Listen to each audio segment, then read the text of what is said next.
तो ये खबर उत्तर प्रदेश की बलिया से है, जहां गोंडवाना गणतंत्र पार्टी द्वारा अपनी मांगों को लेकर एक अनोखा प्रदर्शन किया गया, जिससे हर कोई देखने को मजबूर हो गया। बता दें तो गोंडवाना गणतंत्र पार्टी के द्वारा अपनी 5 सूत्रीय मांगों को लेकर कलेक्ट्रेट परिसर में अनोखा गोंडवाना समाज के द्वारा पारंपरिक नृत्य गोड़ऊ नाच करते रहे।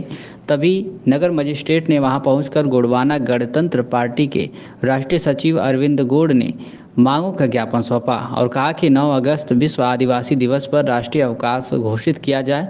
भारत सरकार केंद्र के तर्ज पर उत्तर प्रदेश में भी पृथक स्वतंत्र रूप से राज्य अनुसूचित जनजाति आयोग का गठन किया जाए तथा इसके अध्यक्ष, उपाध्यक्ष व सदस्य पद पर अनुसूचित जनजाति वर्ग के ही व्यक्तियों को नियुक्त किया जाए। वहीं तीसरी मांग, भारत सरकार के नोटिफिकेशन के अनुसार गोंड खरवार को अनुसूचित जनजाति प्रमाण पत्र सुगमता पूर्वक जारी किया जाए। वहीं भूमिहीन अनुसूचित जनजाति समुदाय के लोगों को बसाने के लिए आवासीय पट्टा तथा कृषि के लिए कृषि पट्टा देने की मांग की। तो वहीं पांचवी मांग, परिवार रजिस्टर में अनुसूचित जाति की दशा में जाति के कलम में अनुसूचित जनजाति भी अंकित करने की मांग की गई। इस पूरे मामले में अरविंद गौड़, राष्ट्रीय सचिव गोंडवाना गणतंत्र पार्टी ने क्या कुछ कहा है, आप सुनिए। हैं और भी पत्रकार ने देख क्या मांग है, कैसे आज आप अपनी मांगों को लेकर परिसर में यहाँ मौजूद हैं? सर, आज 9 अगस्त अंतर्राष्ट्रीय आदिवासी दिवस है, विश्व आदिवासी दिवस है। तो आप पत्रकार बंधुओं का, मीडिया बंधुओं को भी हम आदिवासी समुदाय के तरफ से आपका आभार व्यक्त करते हैं, हार्दिक शुभकामनाएं देते हैं। ये 1 अगस्त 2024 से ही हम लोग मॉडल तहसील पर 9 दिवसीय धरने के रूप में कार्यालय अवधि का बैठे थे। आज 9वां दिन है। तो 9 दिवसीय धरने के माध्यम से हम लोग महामहिम राष्ट्रपति जी, प्रधानमंत्री जी, मुख्यमंत्री जी और राज्यपाल महोदय को इस आशय का ज्ञापन दे रहे हैं कि भारत सरकार में अनुसूचित जनजाति स्वतंत्र निकाय है।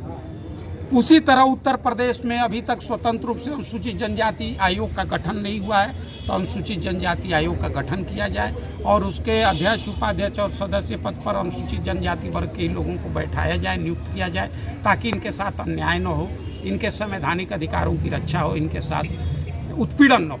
इसके साथ ही हमारी दूसरी मांग है कि 9 अगस्त विश्व आदिवासी दिवस पर राष्ट्रीय अवकाश घोषित किया जाए।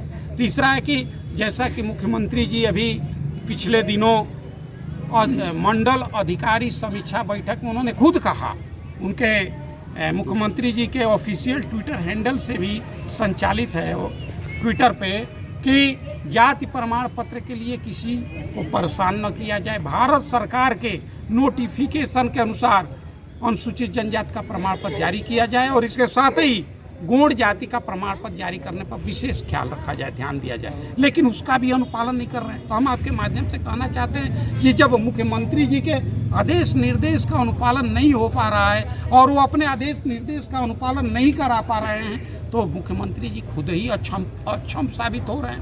तो यही सब मांग को लेकर है और हमारा यही है कि हमारा संवैधानिक अधिकारों के, और आज 9 अगस्त विश्व आदिवासी दिवस संयुक्त राष्ट्र संघ द्वारा घोषित दिवस है। ये आदिवासियों के संवैधानिक, प्राकृतिक, जंगल जमीन और सभ्यता संस्कृति की संरक्षण के लिए ये हमें ऊर्जा प्रदान करता है ये दिन और हमें संदेश देता है। तो इन्हीं शब्दों के साथ अब हम लोग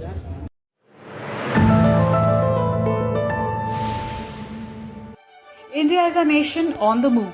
Our cities hum with life, our industries power progress, and our transportation network ushers connectivity. We are growing exponentially and rethinking the way we power our lives. Along with this rapid growth, the need for a cleaner, more sustainable future becomes more critical than ever.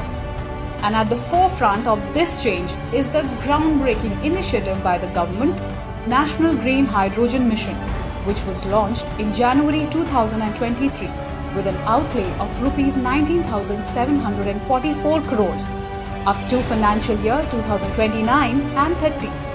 The mission aspires to place India as a global hub for producing, utilizing and exporting green hydrogen and its derivatives. Why green hydrogen? What's the need? Hydrogen is the lightest and most abundant element in the universe, and here green hydrogen steps in. as a clean fuel with the potential to revolutionize the energy sector. It's a game changer as green hydrogen is produced using renewable energy, making it a sustainable and clean alternative to fossil fuels. Government of India is taking decisive steps to transition from fossil fuels to green hydrogen and green ammonia.